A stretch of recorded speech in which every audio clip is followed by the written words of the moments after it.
So, hi there, welcome to another tutorial. Today we're doing Jingo by Norton for the grade 8. So, this piece. You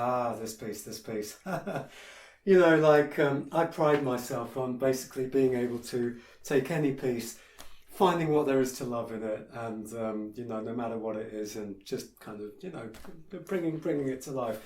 I've got to admit that I'm really sorry to say this, but I hated this piece. I really don't like it. That isn't to say you shouldn't learn it. I think that there are some people that this piece will suit really, really well. Now, basically, when you get to grade 8, it's not just a question that you're learning pieces that are technically harder, although there is some of that. But you're also starting to learn how to emotionally interpret pieces that just have a little bit more depth to them. And you know, you find this if you go beyond the grade 8 and go to the diplomas.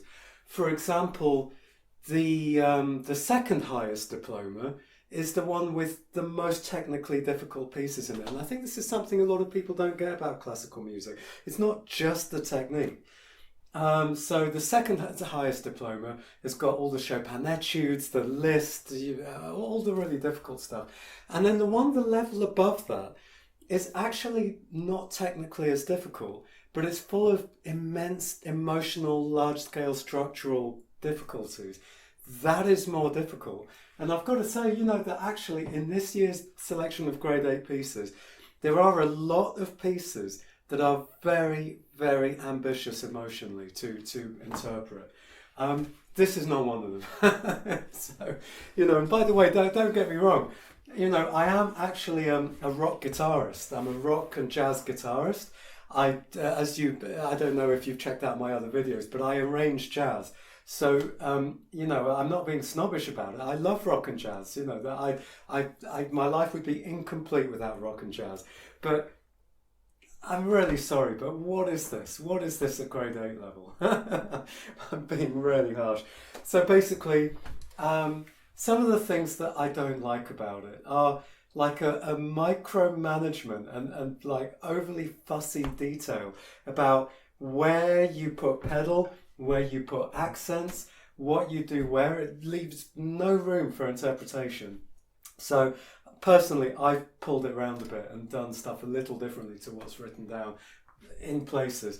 When I first started looking at this, I just thought, I cannot get on with this. But I'll share some stuff of how I came to sort of start liking it, kind of.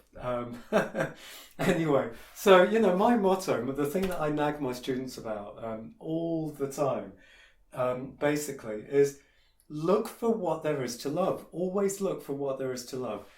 And what that means a lot of the time, some of my friends know me, like who come to concerts with me and, you know, listen to music with me, are aware that I can be quite fussy, not fussy, critical. I can be very critical. And when I reflect on it, I think that this comes from a place of looking for what there is to love. If I go and see an orchestra playing, and the orchestra are playing like they'd rather be dead than play whatever they're playing. They all have shoot me now faces. They're all looking like it's the worst job they could possibly have, and they just do not want to be there. And no one looks happy, and the music just isn't coming to life. I'm not going to sit there and go, yeah, that was all right, because I'm looking for what there is to love. And if the orchestra are not bringing love to it, I'm going to go, what are you guys doing? Where's the love? Where is the love, right? So I'm looking at this piece and I'm going, right, where's the love? And then where is the love?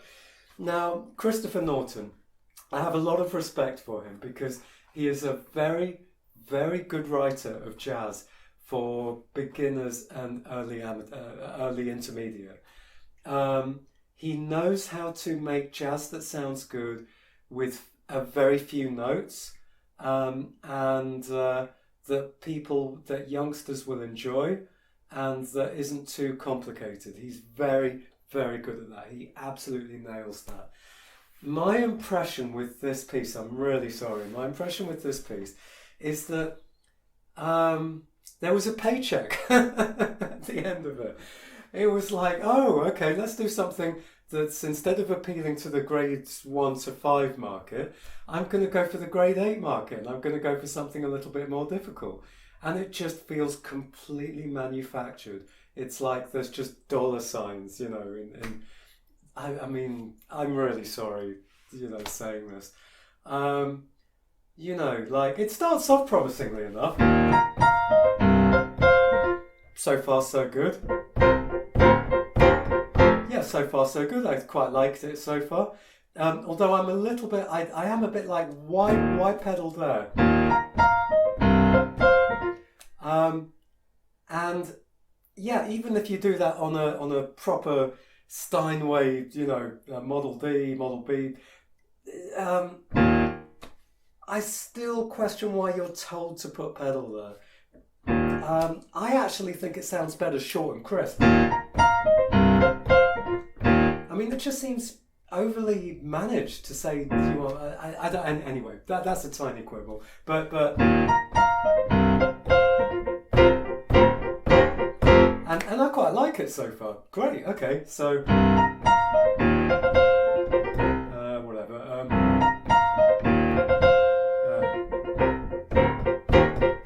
Yeah, it's a very strong opening. I like it. I like those 4 bars. By the way, it's been about a week since I recorded this, so not quite fully under my fingers. Yeah, I quite like those 4 bars. And then we've got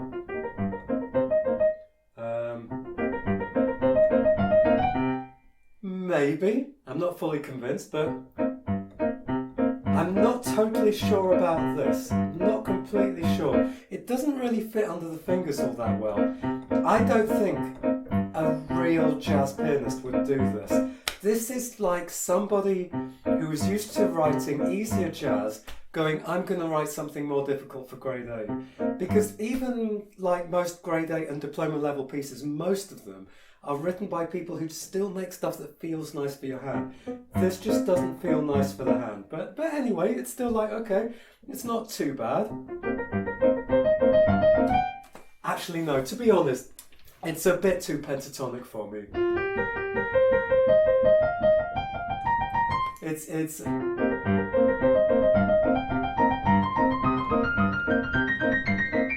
you know, it's a bit like, it doesn't feel inspired to me. It's like, right, I have to write a piece to make some money. I'm just going to do like a ragtime left hand, and then I'm going to have a pattern in pentatonics in the right hand with a blue note.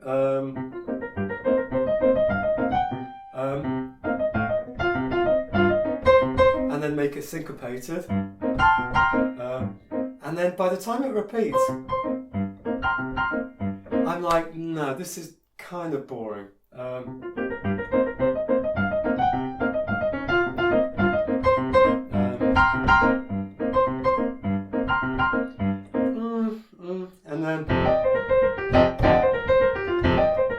And then here, this is like, at this point, I'm like, no. And then, oh, it's just too much pentatonic. When you're at grade 8 level, I want to hear modes. I want to hear extensions. I want to hear interesting kind of like I don't know, like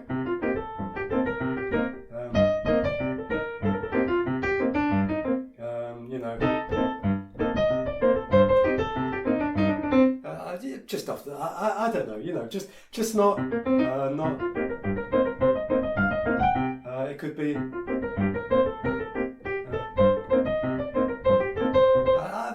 Whatever. Anyway, so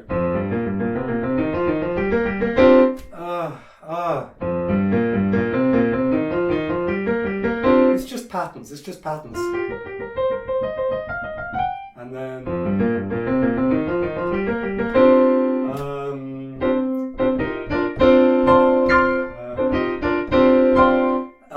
and then more pentatonics.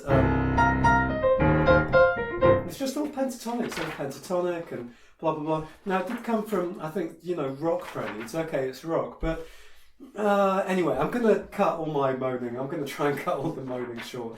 Now, when I went and actually listened to Christopher Norton playing this thing, and there's a few places where you can hear him play this on the internet, I'm really sorry. it sounds like a MIDI rendition. So by MIDI, it's like you go to a computer and you just put the notes in, and it sounds like a computer has played it. It's like...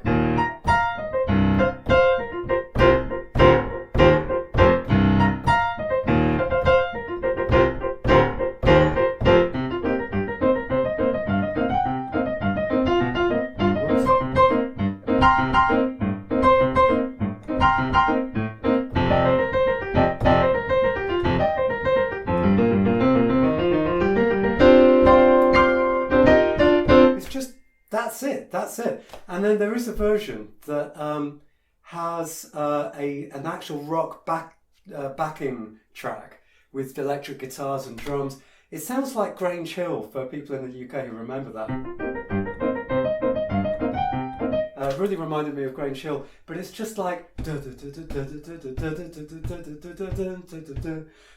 So anyway, I really struggled to go, what am I doing with this piece? It's by the way, sorry for all the wrong notes and stuff, but anyway, you can see a better rendition in the link that's provided.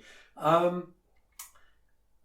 had a little bit of inspiration when I imagined, let's say, an American documentary set in the 50s, depicting an exciting future of concrete. And like, you think of the World Expos that America had, and it was all futuristic and UFOs and sort of modern architecture that looks like the Jetsons or whatever, you know, and you have factories mass producing space age looking things, and it's the future is exciting because it's going to be all automated and robots and computers and factories and it's all exciting, you know, like I could just imagine this in black and white American grainy footage with conveyor belts and cars and the future. And then I was thinking,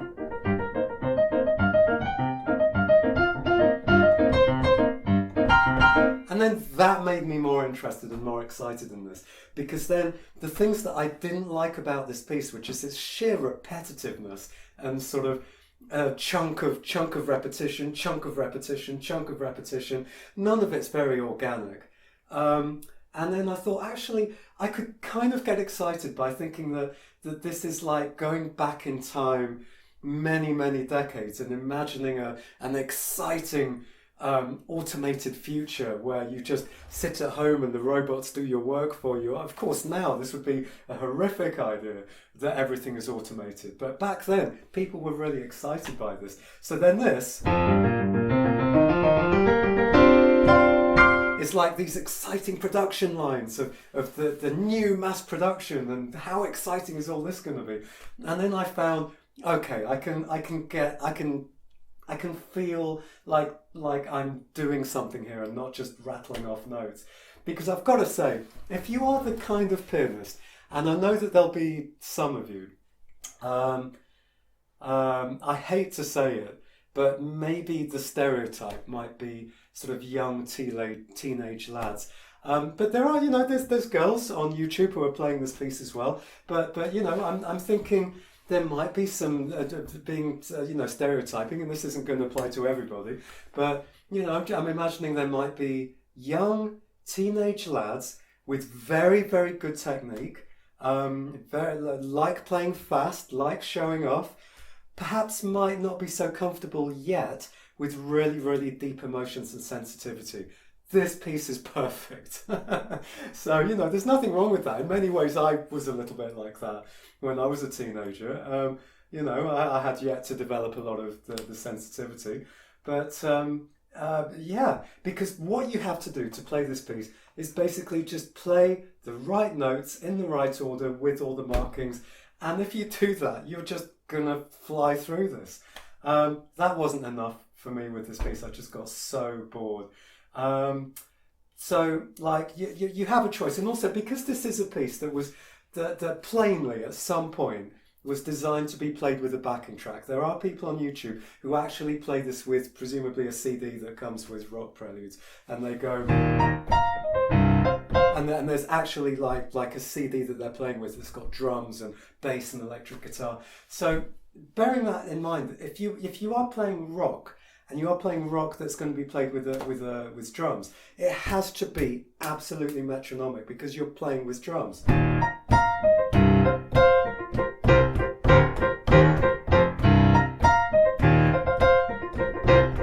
You know, like that. That kind of playing.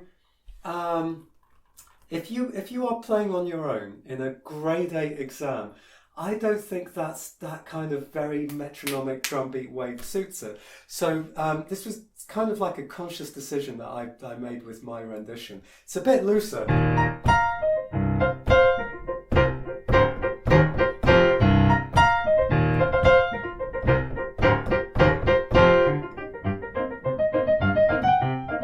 Now, I would be playing different if I was playing with a drummer or playing with a backing track. I'm playing a bit more classically. It's just a bit looser. It's got a bit more, it breathes a bit more. It sort of has very, very subtle elements of rubato and stuff like that.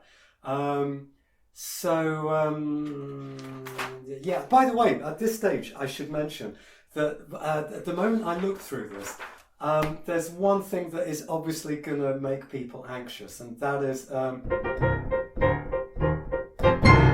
whatever. Yeah, it's been a few days since I practiced it, so there we go, nailed it. That's really hard. I mean, that's hard at any level. I kind of thought, grade 8? Really? A lot of this, I think, technically is post-grade 8. I mean, these things are really tricky for grade 8 level, you know, I think. So, to play that fast is very, very hard for grade 8. And then I watched Christopher Norton, the man himself, play it at some demonstration he gave in some music school. And I couldn't believe my eyes because he cheats at the end. He's like a magician that does a sleight of hand, and if you're not watching very closely, you could miss what he does. This is what he does in the last bar. Whoops. So he moves up. So here, and then he moves there. So he doesn't play the penultimate chord. Something like that. So I recommend doing that. Now, I actually find that harder than doing it the way that it's written because I practiced it the way that it's written. Whoops, now I'm doing it that way. Yeah, so I actually find it easier how it's written because I practiced it that way. But if I practiced it the Norton cheating way, then that would be crazy easy. Because you just move up. You move up in the gap, in that giant gap from the beginning of beat 4. So 1, 2, 3, 4, and you've got the whole of beat 4 up until the final semiquaver to move up there and grab it. So and because you get quieter and quieter and quieter, you kind of don't notice, you know. By the way, if you mishit that top note within reason, it doesn't really matter. If you hit sort of little notes alongside it doesn't really matter. Let's see if I can do it on purpose. Yeah, I did that on purpose. It's not, but yeah, you know, I think it's totally acceptable if you hit some wrong notes. Yeah, just slightly hit the D there. Absolutely fine. But yeah, you're going to want to practice that because if you don't hit that last chord, oh, that's just going to be so painful. So, you know, no, you can't finish with that. Can't finish with that. Absolutely fine. So what I recommend that you do, however you choose to play this, in the last bar, you look at where your right hand's going to go. So halfway through the bar, you look to where actually no, first what I would do, make sure you look at the C that you're coming back to. So halfway through the bar, look at the C, so you know you're going back there, and then you look up at the C up there, and you just go for it. So if you, with your eyes, you already know where they are. You need to have looked there, you need to look there. You're much more likely to grab it. Also, something that I'm not so good at the moment because I've not practiced it for a week or whatever. It's better if you arch. You have to arch your hand to get that clean octave if you want the clean octave. If your fingers are a bit flatter, you're obviously going to hit other notes. So let's see if I can get this.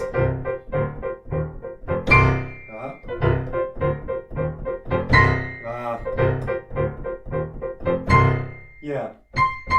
Anyway, so it takes quite a lot of practice.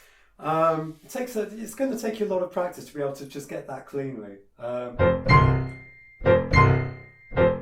Graham Fitch does a lot of good online YouTube tutorials about how to do these big jumps. So one thing you might want to do is something like you're here, and then you very, very quickly go there. And if you're in the right place, you play it. If you're in the right place, you play it. And if you're in the wrong place, don't play it. So basically, you get ready to play it, you play, and then you just go. And then, yeah, if you're in the right place. So, little finger's not quite right. Little finger's still not quite right. Yes. So, and also something else that I found really helps. Let's see if that'll help me now. Yes, this helps so much because this is something that happens when we're nervous. Let me see if that was a fluke. Ah, that was a fluke. Okay, one more time. Yeah, so something that I find helps. When we're nervous, we tend to want to hug and stick close to the keys. But if you think about it, if you think about getting from here to here, it's easier if you do a bigger arch. If you come up and arch down, that in some ways actually makes it easier.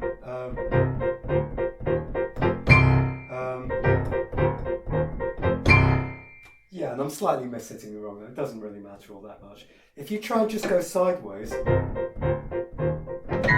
it's going to be a lot messier. You've got to be brave. You must be brave and practice up and down because but when you're here, it's much easier to see where you're going to land. If you're going sideways and trying to grab it, that's very, very hard to stop yourself in the right place and then go down. Here, you're much more likely to get the note.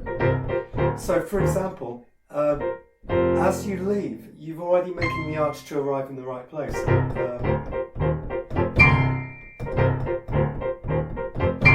I'm demonstrating this so badly at the moment. But you get the idea anyway. It's just so much easier than just scooting sideways, so that it's going to be harder. If I was practicing this for 5 minutes each day, I know that I could completely nail that. But again, why even do it when Christopher Norton cheats? So, and you can just move in that gap and just go for it. And also, if you are cheating or however you're doing it, and then you go.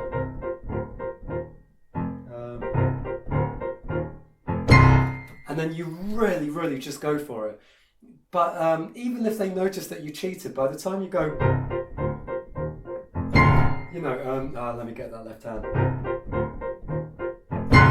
and really, really bash it, and move very theatrically, get your hands up in the air and sort of be very, very over the top, dramatic, like that. You could almost even play the completely wrong notes, and it's all just stagecraft. It's all theatrics. Anyway, so I'll let you watch the actual version that I recorded to prove to you that I actually can play it. Because I spent just like a few days looking at it, getting increasingly kind of sick of it. Now, something that I like to kind of join these sections together.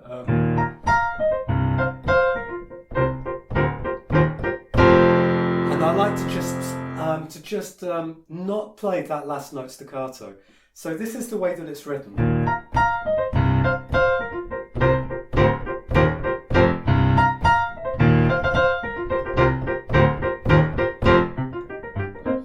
really don't like that. So what I've done, the last note of bar 2 and the last note of bar 4, I've basically made them long to take you right to the next bar, and it sounds like this.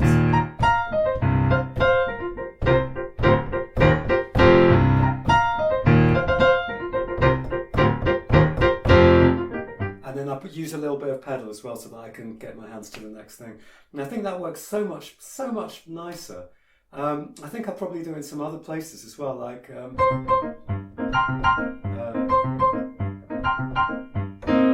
maybe not there.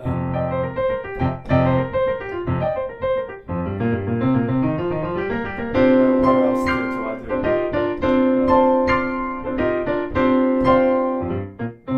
Okay.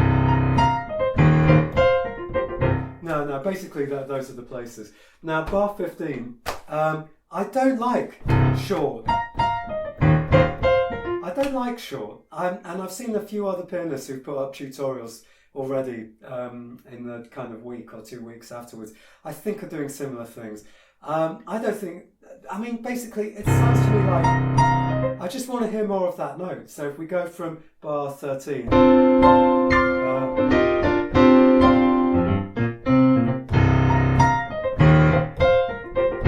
yeah, I just think it works so much more nicely when you hold on to that note a little bit longer. Now what's interesting, Christopher Norton does not play bar 21. He doesn't play in that way, he just goes.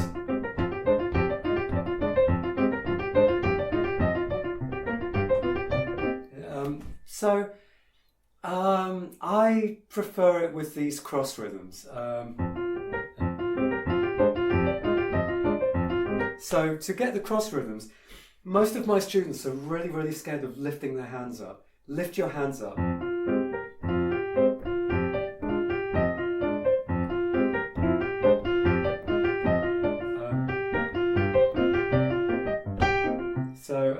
Incidentally, I do like that not so staccato. I like it longer.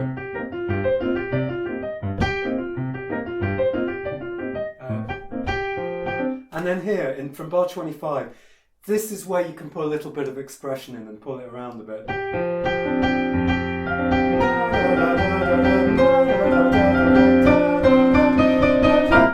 And I pull it around quite a bit there, because there aren't drums, and why not use the one part of the piece where you really can just pull it around a bit. And I like having the incidentally, yeah, I don't like the pedaling. I don't like having to hold on to the pedal all the way from bar 25. I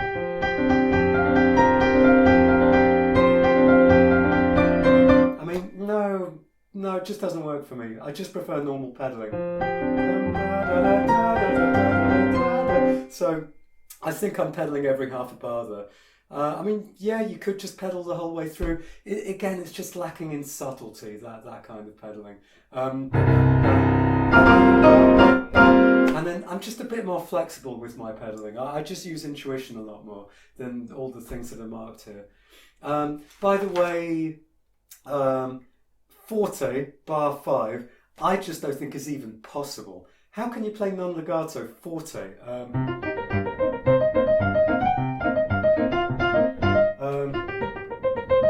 If that is properly non-legato, I'd say MF at the most is possible. Forte. And it's going to sound horrible anyway. It's going to just sound like... and you're going to exhaust your hand doing it. No, it's like... It feels lighter to me, like more, the exciting future of these, factories and conveyor belts, and our country is going to be great, and like a documentary, not like some guy just thumping out rock music. No, I'm not feeling it with that, So MF at the most is what I think. If not just, yeah, MF is what I'd aim for in bar 5. Christopher Norton does not do the accent at the end of bar 10, which I find weird. So from bar 9, and then he writes, that's weird. I don't like that accent there. I just prefer, yeah, I'm just not keen on that accent, which is like the last note of that page.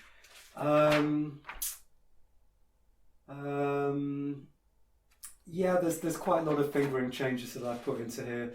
If you're interested in those, contact me for lessons if you would like. I do online teaching. One example at the beginning being I use 1 and 3, which I think is much more secure for the second note of the right hand. So you go, and you want that to be quite loud. So you want short and up, and then down and very forceful.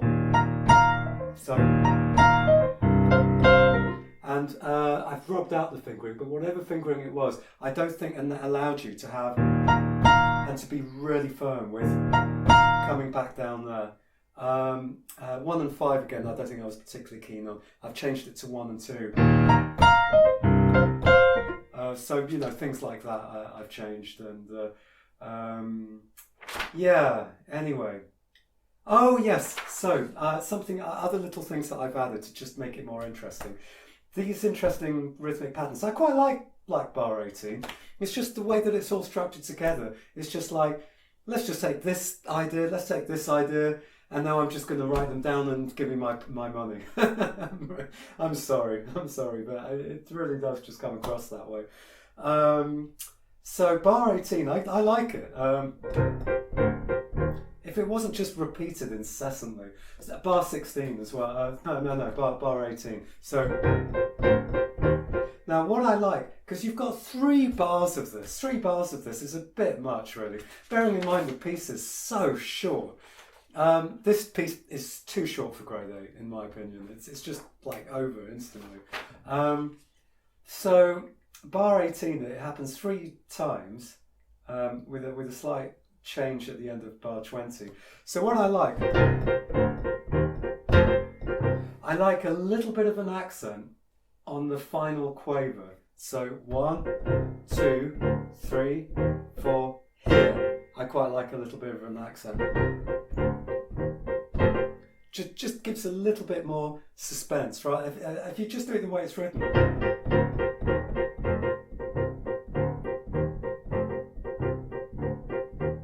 I'm just really bored by the end of that. So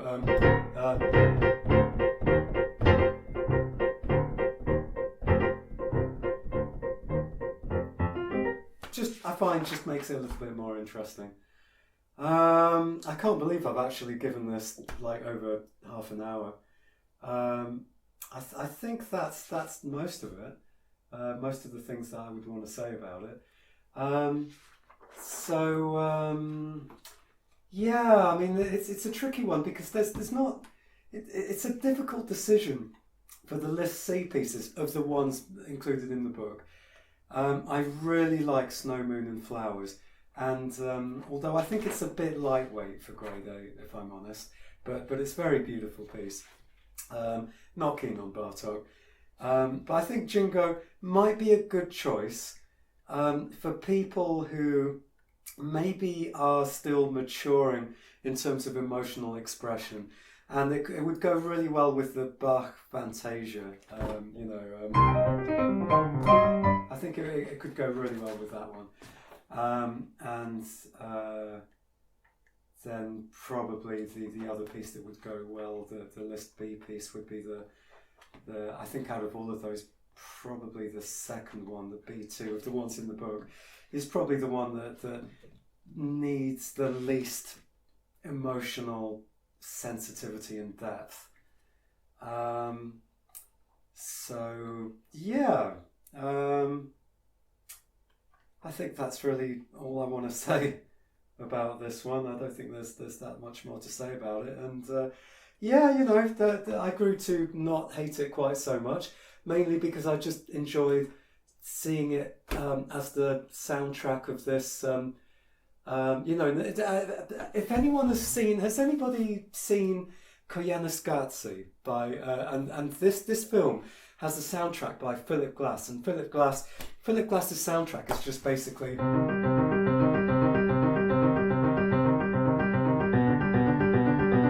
for like 2 hours, and I'm not kidding. Go watch it. It literally does that. and it sort of does give the film a certain kind of and what Koyaanisqatsi is it's basically just like just footage of stuff from the world. It's just sort of put together.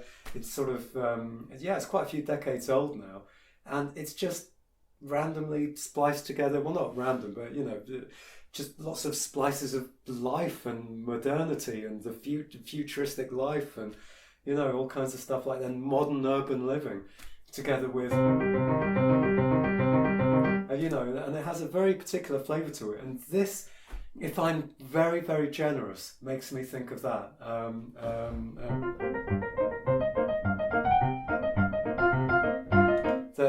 Depicting an exciting urban future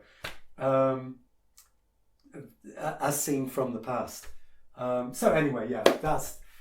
Hope you enjoyed the piece. I know a lot of you will enjoy this piece, but I also think that there's a lot of better jazz out there at this kind of level.